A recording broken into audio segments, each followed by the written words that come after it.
Ekele kwa m ga Igbo ndị ọma na-ege m ntị. Video anụ na-afọ n'akụkụ ebe a kịta inji eti video anụ agbadat na onye akwụla okwu anwa na this video bụkwa Kajad onye omenala. He was once a Christian. Let me put it n'ọnọdụ na Maria. This man is very much popular na TikTok. He is very popular na TikTok. Or the very popular. Then I was going through something when for this video. In the hereby is that he was a former Christian with no formal investigation on me. Was for that later became Onomenana because he imago and he has never been in one way or the other castigated Christianity.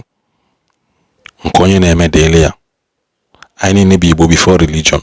In the video kuno na amakwa na onye a na-emekwa ihe a na-ejekwa na mmili achụ aja. Ọ na-ejekwa eme achụ aja nke ọ na-ejekwa eme ihe niile a na-eme bụ ihe ndị omenala, ihe ndị dibịa, all those things ọ na-emekwa ya. But he saw light in Ebuka Obi na-eme. He used the sense of reasoning as onye no go na abroad. We mala na a change does not start once. Things na start gradually. Omebugo video mgbe ọ gwara ndị ngọkpala sị ha unu ejikwa na gidi amebi ihe Evangelist Ebuka Obi. Omekwa videos gidi gwakwa ha sị ha, you people should be very much watchful of what is happening in your location. Kono gali mebia alobekwa na bebe me ọzọ. Na akwụkwọ ndị be ha sị ha na this is a massive development. Do not join forces with ndị ọjọọ, ndị obi akpọ ndị ihe ọma nara adị mma wee mebi ihe na-abata n'obodo unu. Because enwere mgbe m evidence na I wish na Ebuka Obi no village anyị ka ọ bata. I wish no village anyị ka ọ bata. I will make sure with everything within my power. I will make sure that he stay. No Korea na arụ, no akọrọ ndị ministry na arụ. When I will put myself in the front line. Before you see the Zion, you will see me. Before you fund the Zion, you will see me.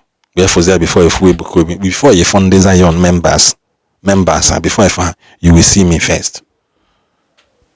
You go. On heaven and money you will only get shield there so that let this thing stand. Because sometimes some heaven and the by make it here. The Kenen ebe the winners chapel day. Then Ibazia Redeem Expressway. Ibaya came for how big and how developed that place is. Most times some nurse come cause then of recent he did take the environment Dunamis Church there. Environment Dunamis Church in Abuja activities na media Kalia environment side airport today.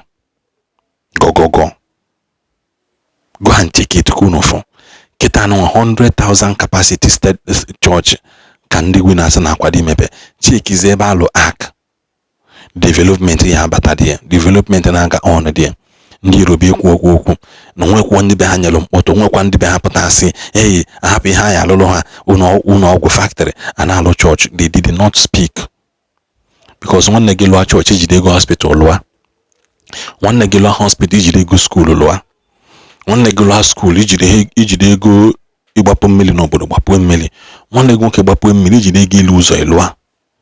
That is what collective effort is all about. Mana onye na-abute nwa ọrụ ndị be hapụ ụwa yoti ihe transform pụta ọ na-akọ onye jeje melu ndị obodo ihe ọzọ na ose wa itiri ọha industry na ọhịa ka iwetara aka ejili gị inji play video ka unu na-afụkwa dị manụ na ọbụ na ọdịka na nọ na-eme na ọbụ na ọdịka na ọjọọ sọrọ random person bebe kwuo kwasị eyi onye ma ego na-akwụgwọ ya but this person is a Kajad onye omenala nene ka unu gee ntị ka unu n'ihe okwu ka ọ dịkwanụ. Ị hụrụ Evangelist Ebuka Obi of Zion Ministry ọsọ gị ma ihe tiri ya ma like rio ọsọ gị were onye ọgọ mmụọ were onye na-agọ mmanụ ọsọ gị ọsọrọ gị gọwa iwe onye ụka iwe onye ọdịnala iwe onye alakụba gee ntị wee nwere ofe ihe na-agada agụ ya na ya. Ị hụrụ projekti omega na Ngọkpala ihe jesa chọọchị obumataga na Ngọkpala n'Imo State. As an investor, as a business guy, the profit oriented, the business oriented. You get a tigger gonga about loss. Some years back, I made a video called on analyze in Omega here the magnitude of the infrastructure development that is going to come here. The any amount of projection of 5 years or more. for it to be completed. There were a lot to do here. And then I'm for ndo choga azota na abalekele na ga-emechi ihe echi na ha nwe ndidi ụfọdụ ebido kọwa abrakata aba na comment ndị na-aghọta dị ka nkwu ga-emechakwa mgbe m mere video ụmụnne m ndị nga ọkpara sa ha nwee ndidi na ihe dị ọkụ ga-emecha jụọ oyi ka ha ji nwayọọ emeji na ha megidekwule Ebuka Obi ihe na ha amenye ọka achịrị ihu n'obodo hụ so mpụ ọwa eziokwu na mgbe m na-analyze agwara m distance from main town to this place mana ọ ga-eburu n'uche that no matter how far an environment dị it doesn't stop the development of a particular area. Gilele anya ngoda, gile hud anya ebe. Enwere ọnụ hụ gaga on there. Zoom oge ji ka hụ ya na agwa gị here. Enwere ọnụ hụ gaga on. A lot of things, infrastructure, gị hụ na ihe ukwu bịaga here. Ma ebe a ga-eme crusade, ma crusade ground, there were a lot of thousands of plots of land here to be developed. Mgbe ole memere ni ihe here.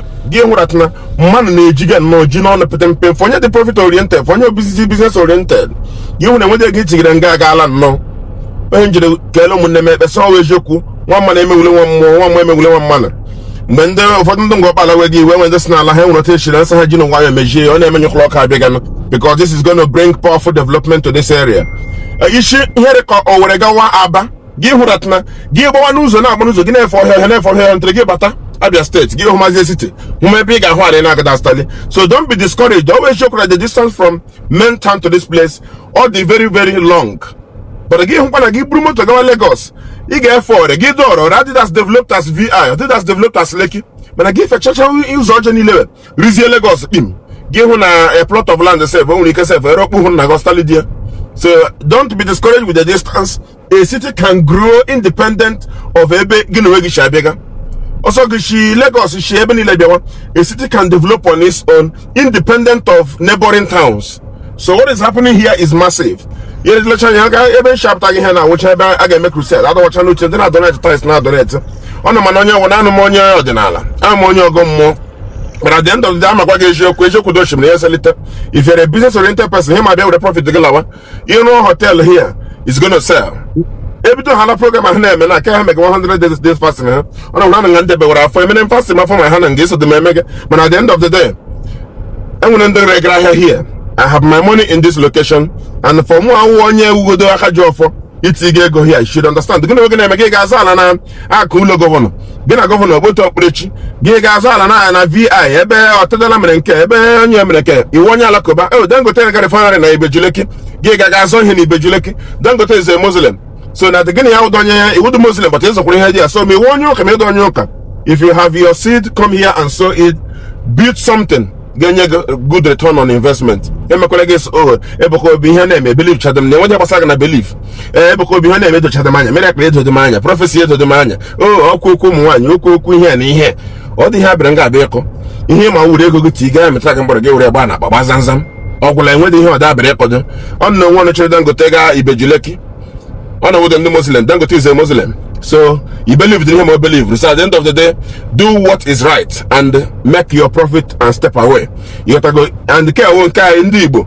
So now I can you clock care who he had name no one Ndigbo. Can you have to go every kind of passionate so as me agashi came and agashi I didn't say better Okabana I told you share he meganga we gaga of and what another man knock him and go on nam bakro as me agashi him I would docha on your make age me we be on your jerry better Rebecca sentimental church you guy much and always on him I have back on go or breaching in each and him was on your boy actually your boy on your plebe on your colo but as some conya name Yakumaki Otto Kina man would him as me agashi go move on go as me agashi but your mama.